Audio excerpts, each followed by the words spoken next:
لا نفرق بين أحد من رسله وقالوا سمعنا وأطعنا غفرانك ربنا وإليك المصير لا يكلف الله نفسا إلا وسعها لها ما كسبت وعليها ما اكتسبت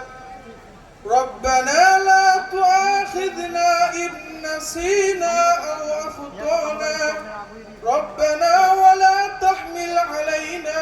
إصرا كما حملته على الذين من قبلنا ربنا ولا تحملنا ما لا طاقة لنا به واعف عنا واغفر لنا وارحمنا أنت مولانا فانصرنا على القوم الكافرين بسم الله الرحمن الرحيم قل يا أيها الكافرون لا أعبد ما تعبدون ولا أنتم عابدون ما أعبد ولا أنا عابد ما عبدتم ولا أنتم عابدون ما أعبد لكم دين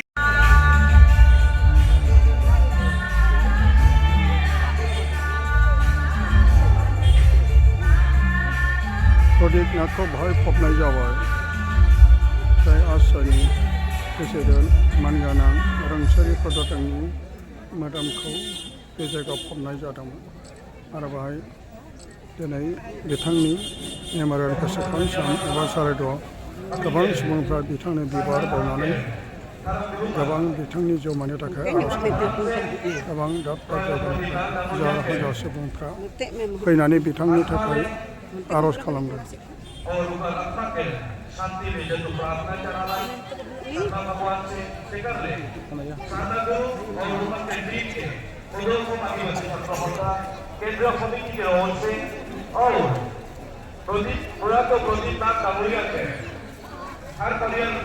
बने से रोज के हार्दिक धन्यवाद करते हैं इसी वजह हमारे पात्र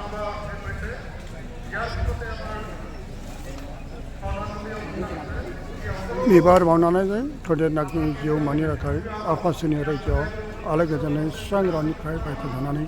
जायगा मोननो थाखाय गोबां सुबुंफ्रा दिल्लीनि थाखाय हिन्दु ख्रिस्टान बाप्टिस्ट लुथारान सारा गासै आरो सावथाल बर' गासै धोरोमनि मानसिफ्रा बे जायगायाव दिनै बिथांनि थाखाय बिसोरनो गाखोनो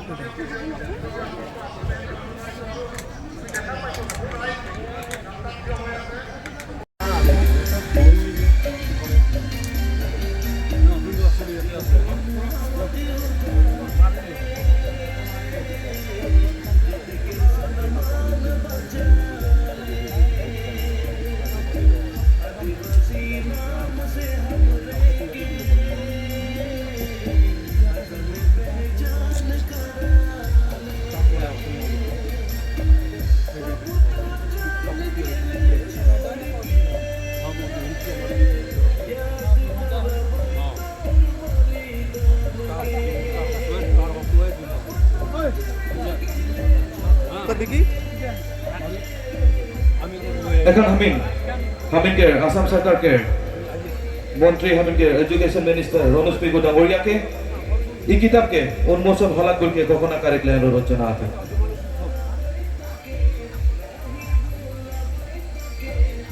আদিবাসী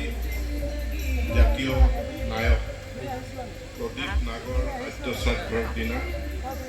তেখেতৰ স্মৃতিত এখন স্মৃতি গ্ৰন্থ প্ৰকাশ কৰি উলিয়াইছে তেওঁ নেতৃত্ব বহন কৰিছে অসম আদিবাসী ছাত্ৰ সন্থা আজি মই মাননীয় আদিবাসী ছাত্ৰ সন্থাৰ নেতৃবৃন্দ ভাৰপ্ৰাপ্ত সভাপতি ডাঙৰীয়া আমাৰ গোবিন্দ বসুমতাৰী ডাঙৰীয়া বিধায়ক তথা ডেপুটি CM আমাৰ নিখিল বড়ো ছাত্ৰ সন্থাৰ দীপেন বড়ো ডাঙৰীয়া শান্তিয়েছ কুজুৰ ডাঙৰীয়া, তপ্ন ডাঙৰীয়া সকলোৰে উপস্থিতি মই এই স্মৃতি গ্ৰন্থখন উন্মোচন কৰা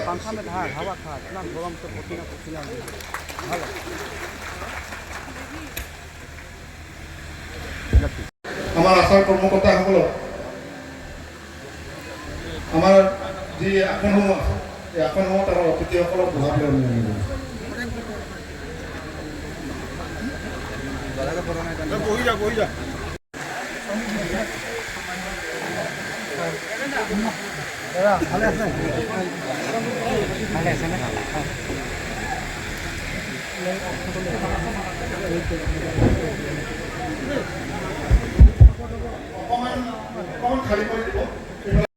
বিশিষ্ট নাগৰিকসকল, উপস্থিত ৰাইজ, প্ৰথমে মই আদিবাসী ছাত্ৰ সন্থাৰ প্ৰাক্তন নেতা, জাতীয় নায়ক আদিবাসীসকলৰ প্ৰদীপ নাগ ডাঙৰীয়ালৈ মোৰ গভীৰ শ্ৰদ্ধাঞ্জলি জ্ঞাপন কৰিছোঁ। তেখেতৰ আত্মাৰ চিৰশান্তি কামনা কৰিছোঁ আৰু তেখেতে যি পথ আমাক দেখুৱাই থৈ গ'ল, যি ৰাস্তা আমাক দেখুৱাই থৈ গ'ল, তাক যাতে আমি সকলোৱে অনুসৰণ কৰোঁ আৰু বিশেষকৈ তাক অনুসৰণ কৰি অসমৰ আদিবাসী সমাজখন যাতে আগুৱাই যায় তাৰ কাৰণে মই সেইটো কামনা কৰিছোঁ। এটা সময় আছিল অসমৰ ইমূৰৰ পৰা সিমূৰলৈ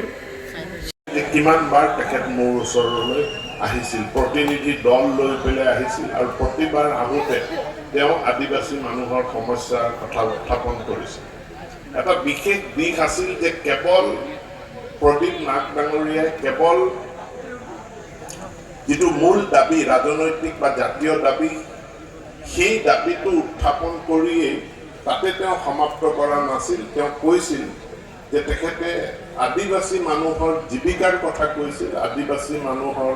আত্মনিৰ্ভৰশীলতাৰ কথা কৈছিল, আদিবাসী মানুহৰ স্বাৱলম্বিতাৰ কথা কৈছিল আৰু তেখেতেই মোক কৈছিল যে বাগানটো সদায় নাথাকে,